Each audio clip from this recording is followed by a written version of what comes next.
నమస్తే అండి. శివరాత్రికి మా ఆడపడుచు వాళ్ళు వచ్చినప్పుడు మేము మా అమ్మళ్ళ ఇంటికి వడియాలు పెట్టడానికి వెళ్ళామని చెప్పాను కదండి. మా కోసం పెట్టుకునే వడియాలు అయితే మా ఇంటి దగ్గరే పెట్టేసుకునే వాళ్ళం. కానీ ఇప్పుడు పెట్టే వడియాలు అమ్మడానికండి. వడియాలతో పాటు ఇంకా ఏమేమి సేల్స్ చేస్తామో నేను స్టార్ట్ చేసిన బిజినెస్ గురించి క్లారిటీగా ఈ వీడియోలో మీకు షేర్ చేస్తాను. అమ్మాళ్ళ ఇంటికి వెళ్ళిన వెంటనే ఫస్ట్ వడియాలు పెట్టడం స్టార్ట్ చేసామండి. అమ్మ వాళ్ళ ఊరికి మా ఊరికి 70 కిలోమీటర్లండి. ప్రీవియస్ వీడియోలో మోటార్ కొనుక్కోవడానికి డబ్బులు ఇవ్వడానికి సార్ గారు మేడం గారు వచ్చారని చెప్పాను కదండి. ఆ రోజే మేము అమ్మాళ్ళ ఇంటికి వచ్చాము. ఆ రోజు సార్ గారు మేడం గారు వచ్చి వెళ్ళిన తర్వాత మా ఆడపడుచు వాళ్ళకి చపాతీ చేసేసి మేము కూడా తినేసి అన్ని సర్దుకునేసరికి నైట్ 8 అయిపోయింది. ఆ నైటే అమ్మాళ్ళ ఇంటికి బయలుదేరి వచ్చాము. వచ్చేసరికి 10 అయిపోయింది. వచ్చిన వెంటనే ఫస్ట్ గుమ్మడికాయలు కట్ చేసేసాము. నెక్స్ట్ డే నేను ఉదయాన్నే లేచి పప్పు రుబ్బేసి వడియాల్లో వేసేవన్నీ మిక్సీ పెట్టి అన్ని రెడీ చేసి ఇచ్చేస్తే అమ్మ అత్తయ్య కలిసి వడియాలు పెట్టేశారు. గుమ్మడికాయలు మా సొంతవేనండి. గుమ్మడికాయలు ఉన్నాయి కాబట్టి గుమ్మడి వడియాలు కూడా సేల్స్ చేస్తే బెటర్ అనిపించింది. అందుకని ఫస్ట్ వడియాలు పెట్టేశాము. పైగా ఈ టైంలోనే పెట్టుకుంటే ఇది వడియాల సీజన్ కాబట్టి సేల్స్ అయ్యే ఛాన్స్ ఉండొచ్చు. తర్వాత కారం కూడా ట్రై చేస్తున్నానండి. నాన్న వాళ్ళకి కారం మిల్లు ఉంది కాబట్టి మిరపకాయలు కొనేసి నాన్నకి ఇచ్చేస్తే నాన్న కారం పట్టేస్తారో. బయట మార్కెట్లో అమ్మే కారం ఎలా తయారు చేస్తారో ఏమో తెలియదు కానివ్వండి. మేము తయారు చేసే ప్రాసెస్ లో అయితే మిర్చిలో ఉన్న దుమ్ము ధూళి తీసేసి తొడియాలు కూడా తీసేసి మిర్చి శుభ్రం చేసి రోజంతా ఎండలో ఆరబెట్టి అప్పుడు కారానికి ప్రిపేర్ చేస్తామండి. మిర్చితో పాటు కారంలో వేసే మసాలా దినుసులు కూడా ఎండలో ఆరబెట్టి ఆ తర్వాత వాటన్నింటినీ లైట్ గా వేయించి చల్లారిన తర్వాత కారం పట్టేస్తాము. మీ అభిరుచిని బట్టి కారం మీకెలా కావాలో చెప్తే మీరు చెప్పిన విధంగా కూడా కారం పట్టేస్తామండి. ఇప్పుడు మేము తయారు చేసిన కారం మన సబ్స్క్రైబర్ సవిత గారికి అండి. సవిత గారు హైదరాబాద్ లో ఉంటారండి. నా దగ్గర ఉన్న ప్రొడక్ట్స్ తో పాటు సవిత గారు కారం కూడా కావాలన్నారు. సరే ఎలాగో కారం బిల్లు ఉంది కదా అని కారాన్ని కూడా నా బిజినెస్ లో ఇంక్లూడ్ చేశాను. మా అత్తయ్య పండగలప్పుడు పిండి వంటలు చేసిన వీడియోస్ లో చాలా మంది కామెంట్స్ పెట్టేవారు, సుమా మీ అత్తయ్య పిండి వంటలు బాగా చేస్తారు కాబట్టి అలానే చేసి చిన్న బిజినెస్ స్టార్ట్ చేయొచ్చు కదా అని ఎప్పుడో చెప్పారు. కానీ ఏదైనా చెయ్యాలి అంటే టైం రావాలి కదండి. ఆ టైం ఇప్పుడు వచ్చిందనమాట. కాకపోతే అత్తయ్య ఎక్కువ శ్రమ పడేవి చేయలేదండి. ఇప్పుడు నేను చేసేవన్నీ అత్తయ్య చేయగలిగే పనులేనండి. కంటిన్యూగా చేయనవసరం లేదు. వడియాలు కూడా సీజన్ లోనే పెట్టేసుకుంటాం కాబట్టి పెద్ద ప్రాబ్లం ఉండదు. ఫైనల్ గా కారం అయితే ఈ విధంగా పట్టేస్తామండి. ఈ ప్రాసెస్ అంతా మీకెందుకు చూపిస్తున్నానంటే మీకు ఈ పద్ధతి నచ్చితే ఆర్డర్ చేసుకుంటారని. ఒకవేళ ఇలా కాకుండా ఇంకెలా చేస్తే బాగుంటుందో మీ ఐడియాస్ ని కూడా కామెంట్స్ లో షేర్ చేస్తే నాకు కూడా హెల్ప్ చేసిన వాళ్ళు అవుతారు. మినపప్పు పెసరపప్పు మాత్రం సేల్ చేయడానికి కాదులేండి. నాకు వచ్చిన ఆర్డర్స్ ని కొరియర్ చేసేటప్పుడు హైదరాబాద్ లో ఉన్న రెండో చెల్లికి కూడా పార్సిల్ చేసేద్దామని అమ్మ పెసలు మినుములు విసిరేసింది. మా పొలంలో పండినవి చెల్లికి కొన్ని పక్కన తీసి పెట్టానండి. అవే అమ్మ విసురుతుంది. ఇక అత్తయ్య మా పుట్టింటికి చాలా రోజుల తర్వాత వచ్చిందండి. వచ్చిన పనులన్నీ అయిపోయిన తర్వాత అత్తయ్యని తీసుకుని సరదాగా చేలోకి వెళ్ళాము. అన్నీ సక్రమంగా జరిగితే భవిష్యత్తులో ప్రకృతి వ్యవసాయం చేస్తే గనక అవి కూడా బిజినెస్ లో ఒక భాగం అవుతాయండి.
నైట్ వచ్చామండి.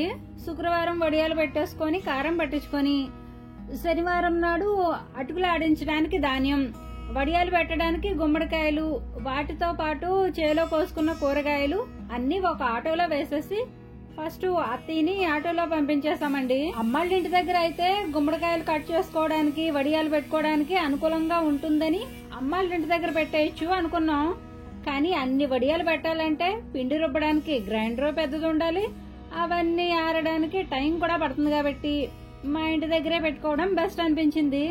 పైగా మా ఇంటి దగ్గర అయితే ఏ టైంలో ఖాళీగా ఉంటే ఆ టైంలో పెట్టేయచ్చు. అమ్మ వాళ్ళ ఊరికి మా ఊరికి 70 కిలోమీటర్లు అని చెప్పాను కదండి.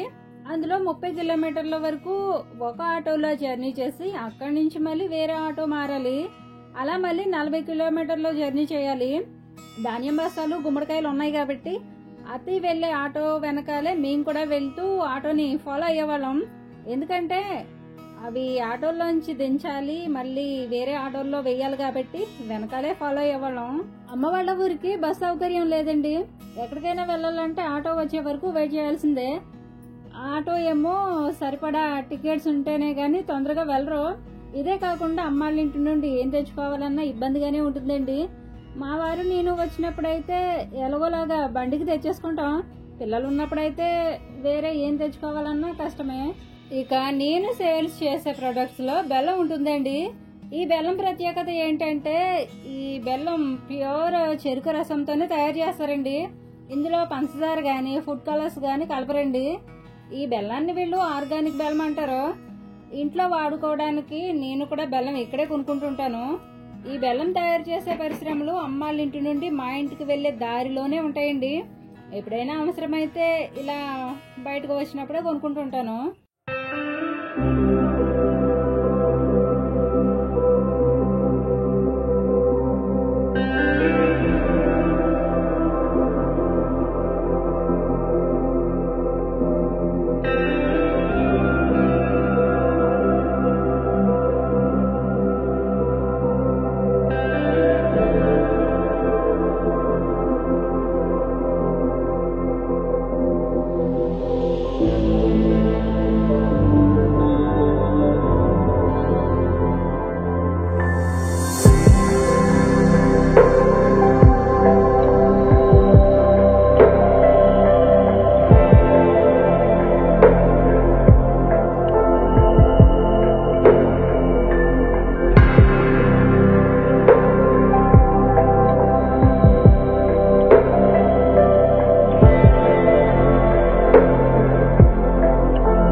చెప్పండి తాతయ్య గారు, రాజుగారు చెప్పండి.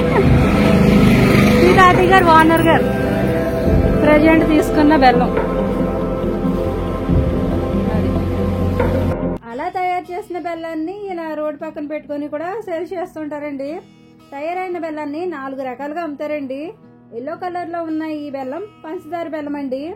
ఇందులో ఫుడ్ కలర్స్ తో పాటు పంచదార కూడా వేస్తారు. అలాగే బెల్లం పాకాన్ని కూడా ఇలా బాటిల్స్ లో అమ్ముతారండి. ఈ బాటిల్లో ఉన్న పాకం పంచదార వేసిన బెల్లం పాకం. కొంచెం బ్లాక్ కలర్ షేడ్ లో ఉన్న బాటిల్ పంచదార వెయ్యని బెల్లం పాకం అండి. అలాగే పంచదార ఫుడ్ కలర్స్ వెయ్యని బెల్లం కూడా బ్లాక్ కలర్ షేడ్ లోనే ఉంటుందండి. నేను అమ్మాల్సిన ప్రొడక్ట్స్ గురించి మీకు అన్ని డీటెయిల్ గా చెప్తున్నానండి. ఎందుకంటే మీరు అన్ని చూస్తున్నారు కాబట్టి మీకు నచ్చితేనే ఆర్డర్ చేసుకోండి. అలా అమ్మాళ్ళ ఇంటి నుండి మా ఇంటికి వెళ్లేటప్పుడు బెల్లం కూడా తీసుకుని ఇంటికి వచ్చేసామండి. మేము ఇంటికి వచ్చిన గంట తర్వాత అత్తయ్య వచ్చింది. ఆటో రాగానే మా వారు లగేజీ మొత్తం దించేశారు. మా ఇల్లు రోడ్డు పక్కనే ఉంటుందండి. అలా ఆటో దిగ్గానే ఇలా ఇంటికి వచ్చేయచ్చు. పాపం ఆ రోజు కష్టమంతా మా వారిదేనండి. ఆటోకి వేయడం దించడం కొంచెం కష్టపడ్డారు. మేము చేసే వ్యవసాయం అంతా మా ఊర్లోనే ఉండుంటే మాకు అన్నింటికి చాలా ఈజీ అయ్యేదండి. కానీ 70 కిలోమీటర్ల నుండి ఏమైనా తెచ్చుకోవాలంటే ఆటో చార్జెస్ బోలెడన్ని అయిపోతున్నాయి.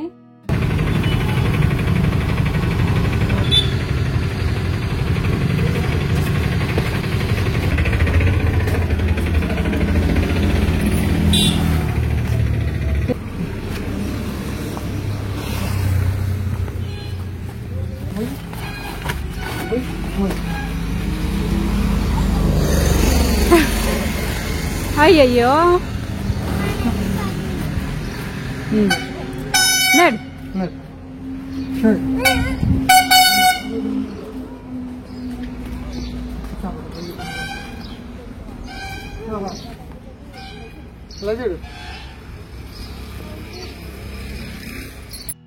మా ఆడపడుచు మా చెల్లి మా ఇంటి దగ్గర ఉన్నారనే మా అత్తయ్యని కూడా తీసుకుని వెళ్ళామండి.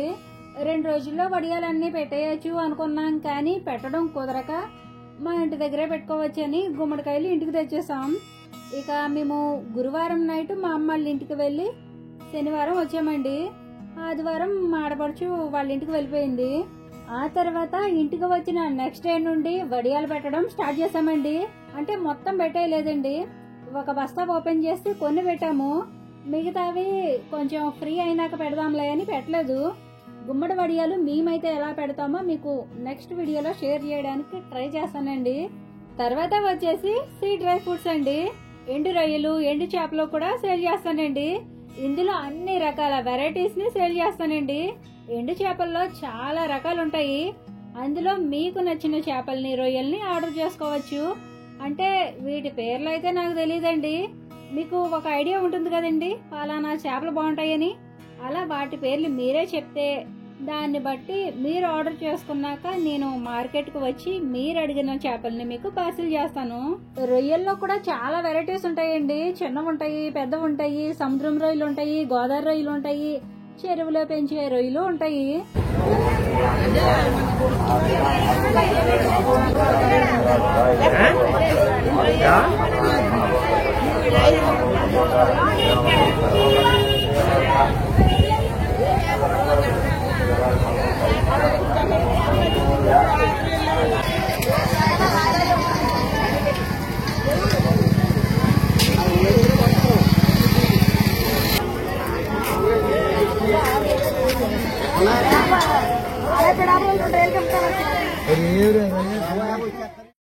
మార్కెట్ లో చేపల్ని ఎలా కొన్నానో అలానే మీకు పార్సిల్ చేసేయనండి.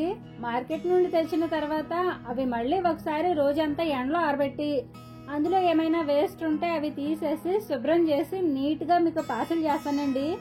ఒకవేళ చేపల్ని, రొయ్యల్ని శుభ్రం చేసుకునే అంత టైం మీకు ఉండదనుకుంటే తలా తోక తీసేసి కూడా నీట్ గా పంపేస్తానండి.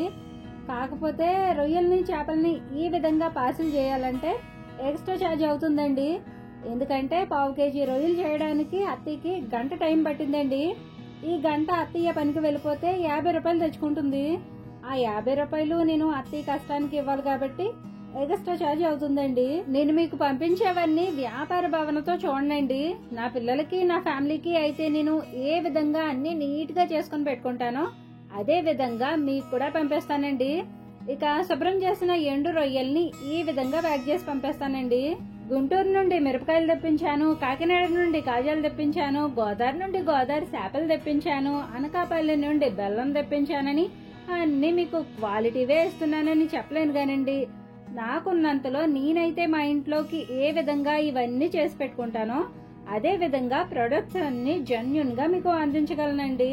ఇప్పుడు మీకు ఇంకొంచెం క్లారిటీగా నా దగ్గర ఏమేమి ప్రొడక్ట్స్ ఉంటాయో మీకు అన్ని చూపిస్తానండి. ఎండు రొయ్యలు, ఎండు చేపలు. ఎండు రొయ్యల్లో ఈ రకాన్ని రొయ్య పొట్టు అంటారండి. కెమికల్స్, ఫుడ్ కలర్స్, పంచదార వేయని ఆర్గానిక్ బెల్లం, హోమ్ మేడ్ మిర్చి పౌడర్.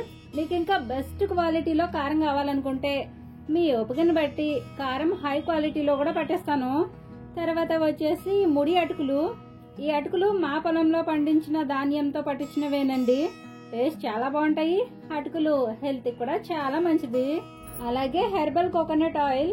ఇందులో మందార, గోరింటాకు, కలబంద, ఉసిరి, మృంగరాజ్, దీనినే మేము గుంటకలగరాకు అంటాము, ఇంకొన్ని రకాలు వేసి నేనే తయారు చేస్తానండి.